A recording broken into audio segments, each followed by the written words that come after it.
নমস্কাৰ আজি পুনৰ কমেন্ট আৰু ৰিপ্লাইৰ ভিডিঅ' এটা লৈ আহিছোঁ যেহেতু বহুতখিনি কমেন্ট আহি আছে গোটেইবিলাক কমেন্টৰ ৰিপ্লাই দিবলৈ চেষ্টা কৰিম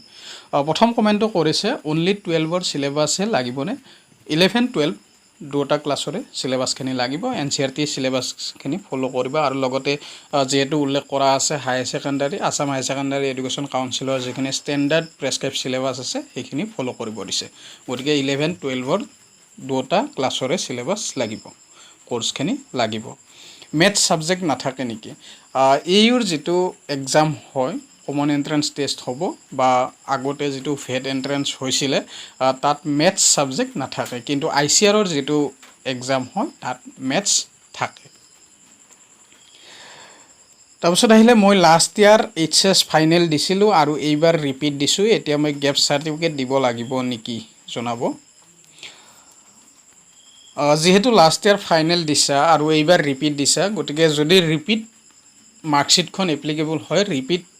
ৰিজাল্টটো যদি এপ্লিকেবল হয় তেতিয়াহলে গেপ সাৰ্টিফিকেটৰ প্ৰয়োজন নাই আৰু যদি যোৱাবাৰৰ ৰিজাল্টৰ জৰিয়তে এপ্লাই কৰিছা তেতিয়াহলে গেপ সাৰ্টিফিকেট প্ৰয়োজন হ'ব আইসিআৰ আৰু সিইটি এএইউ দুইটা এক্সাম দিব পাৰিনা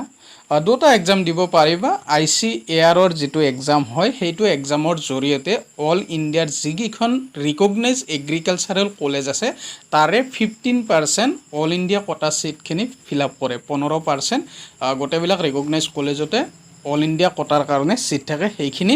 আইসিএআৰ ইণ্ডিয়ান কাউন্সিল অফ এগ্ৰিকালচাৰেল ৰিচাৰ্চৰ ফালৰ পৰা ফিল আপ কৰে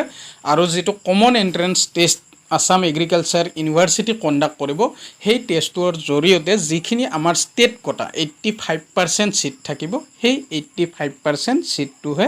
কমন এন্ট্ৰান্স টেষ্টৰ জৰিয়তে ফিল আপ কৰিব গতিকে দুটা এক্সামৰ কাৰণে এপ্লাই কৰিব পাৰিবা কমাৰ্চ পঢ়িলে ভেটেনাৰী ফিল্ড এসিস্টেন্ট এপ্লাই কৰিব পাৰিনে ভেটেনাৰী ফিল্ড এসিস্টেন্ট পঢ়িবলৈ হলে সায়েন্স ষ্ট্ৰীমৰ পৰা পাছ কৰা হ'ব লাগে এইচএস সায়েন্স গতিকে কমাৰ্চ হলে নোৱাৰিবা এপ্লাই কৰিব ফৰ্মটো কাৰেকশ্যন ফেসিলিটি দিবনে নাই মই পাছ সাৰ্টিফিকেটৰ জায়গাত মাৰ্কশিটটো আপলোড কৰিছো ভুলতে প্ৰবলেম হ'ব নেকি এতিয়া যোৱা বছৰত এনেকৈ কাৰেকশ্যন অপশ্যন দিয়া নাছিলে ইউনিভাৰ্সিটিৰ ফালৰ পৰা যদি কিবা মিষ্টেক হয় এপ্লাই প্ৰসেছত তেতিয়াহলে কাৰেকশ্যন অপশ্যন দিয়ে কিন্তু ষ্টুডেণ্টৰ কিবা যদি ভুল হয় তেতিয়াহলে ষ্টুডেণ্টক তেনেকুৱা কাৰেকশ্যন অপশ্যন যোৱা বছৰো দিয়া নাছিলে আৰু এইবাৰো দিয়া চান্সটো কম এতিয়া যেটো ভুল কৰিছা সেই ভুলটোৰ ক্ষেত্ৰত যিজনে ভেৰিফাই কৰিব ফৰ্মখন ভেৰিফাই কৰিব তেখেতে যদি ৰিজেক্ট কৰিম বুলি ভাবি লয় তেতিয়াহলে ৰিজেক্ট কৰি দিব পাৰে অসমত এছামিজ মিডিয়ামৰ ভেটেনাৰী কোৰ্স কৰিব পাৰিম নেকি অলপ জনালে উপকৃত হলহেতেন যিকোনো প্ৰফেশনেল কোৰ্স ইংলিশ মিডিয়ামতে কৰিব লাগিব আমাৰ অসমত বিশেষকৈ ইংলিশ মিডিয়ামে আৰু বেলেগ বেলেগ ষ্টেটত হিন্দী মিডিয়ামৰো আছে কিছুমান ষ্টেটত কিন্তু ভেটেনাৰী কোৰ্স কৰিবলৈ হলে ইংলিশ মিডিয়ামতে কৰিব লাগিব আসামিজ মিডিয়ামত ভেটেনাৰী কোৰ্স কৰিব নোৱাৰিবা এক্সাম কেতিয়া হ'ব এক্সামৰ এতিয়ালৈকে তেনেকুৱা নোটিছ দিয়া নাই বা ইনফৰমেশন অহা নাই যেতিয়া কোভিড পৰিস্থিতি অলপ ঠিক হ'ব তেতিয়া এক্সাম ডেট নোটিফাই কৰি দিব আৰু নোটিফিকেশন আহিব ইনফৰমেশন পাই যাবা গেপ সাৰ্টিফিকেটটো ওলোৱা হোৱা নাই পিছত দিলে হ'বনে জনাবচোন কাইন্ডলি এনে গেপ সাৰ্টিফিকেটখন এডমিশন টাইমত বা কাউন্সেলিং টাইমতে বিচাৰে যিবিলাকৰ গেপ থাকে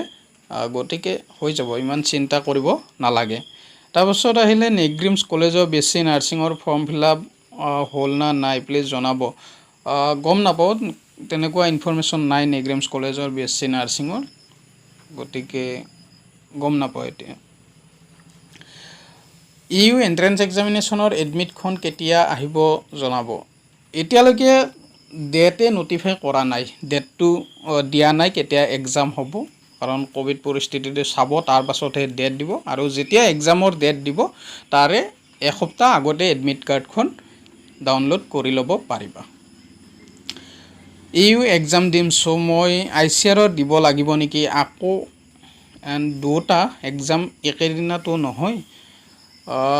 ইউ এক্সাম দিলেও ICAR এক্সাম দিব পাৰিবা দুটা এক্সামে দিব পাৰিবা ICARৰ ফালৰ পৰা যেটো অল ইণ্ডিয়া কোটাত 15% সিট থাকে সেইটো ফিল আপ হ'ব আৰু ইউ এক্সামৰ থ্ৰুদি 85% যিখিনি ষ্টেট কোটা সিট থাকে আসাম এগ্ৰিকালচাৰ ইউনিভাৰ্চিটিৰ সেই সিট বিলাকে ফিল আপ হ'ব আৰু ICARৰ থ্ৰুদি অল ইণ্ডিয়াত যিখিনি ৰিকগনাইজ এগ্ৰিকালচাৰ কলেজ আছে তাৰে 15% সিট ফিল আপ হয় 15% সিট ফিল আপ হয়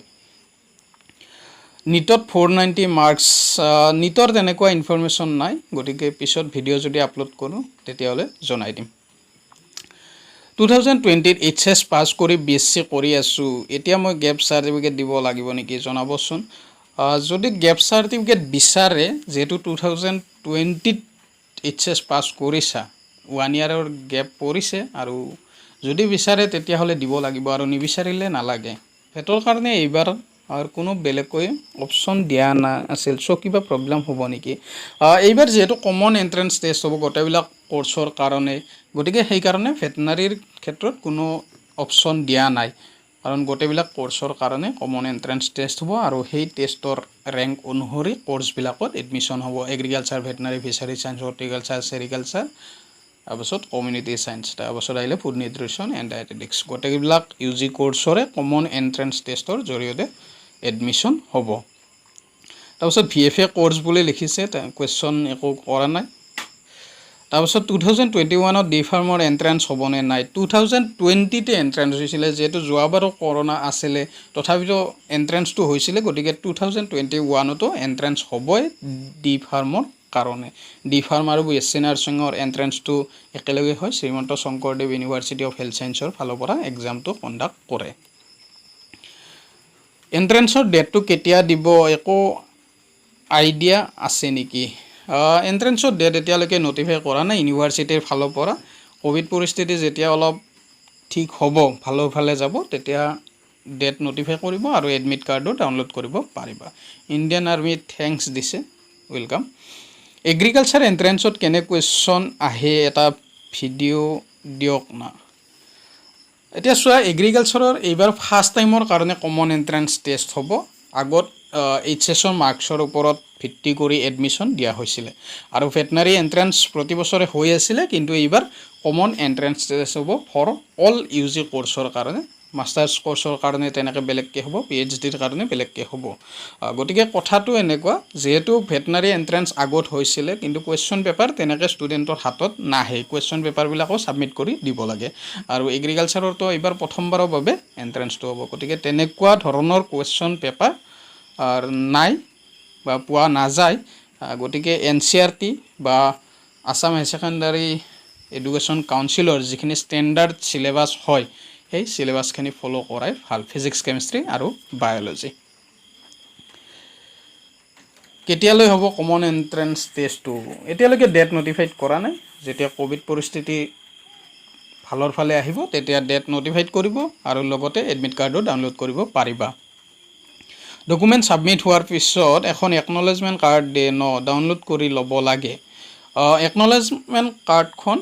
একনলেজমেন্ট শীট যিখন আহে সেইখন ডাউনলোড কৰি ল'বা আৰু এটা প্ৰিন্ট আউট ৰাখি থৈ দিবা ফিউচাৰ ৰেফাৰেন্সৰ কাৰণে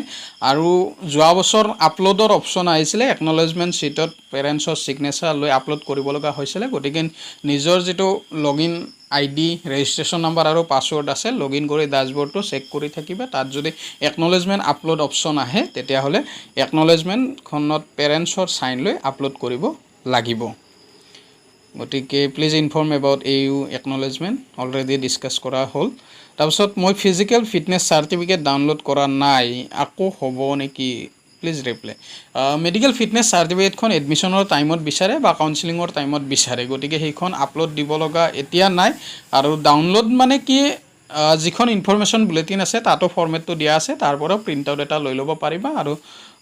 মেডিকেল গভৰ্নমেন্ট মেডিকেল অফিচাৰৰ পৰা সাৰ্টিফিকেটখন বনাই ল'বা ওকে মেইল পঠাইছো ৰিপ্লাই কৰিব ঠিক আছে বাৰু চাই লম কি মেইল কৰিছা BPT নে বি ফাৰ্ম ভাল হয় কোনটো ফিউচাৰ সেফ আৰু কোনটো স্কোপ বেছি গব জব পোৱা নে BPT কৰি এতিয়া সোয়া গোটেইবিলাক কোৰ্সৰ কাৰণে কম বেছি পৰিমাণে হলেও স্কোপ আছে স্কোপ নথকা নহয় আৰু গভমেণ্ট জবৰ ক্ষেত্ৰত আজিকালি কম্পিটিশ্যনটো বহুত বেছি গতিকে এইটো কাৰণে ক'ব নোৱাৰি কোনটো কোৰ্চত কি হয় কি নহয় নিজৰ ওপৰতো কথা থাকিব আৰু ডিমাণ্ডৰ ওপৰতো কথা থাকিব কোৰ্চটোৰ কিমান ডিমাণ্ড থাকে গতিকে তেনেকৈ দুটা কোৰ্চ কম্পেয়াৰ কৰি ক'ব নোৱাৰি আৰু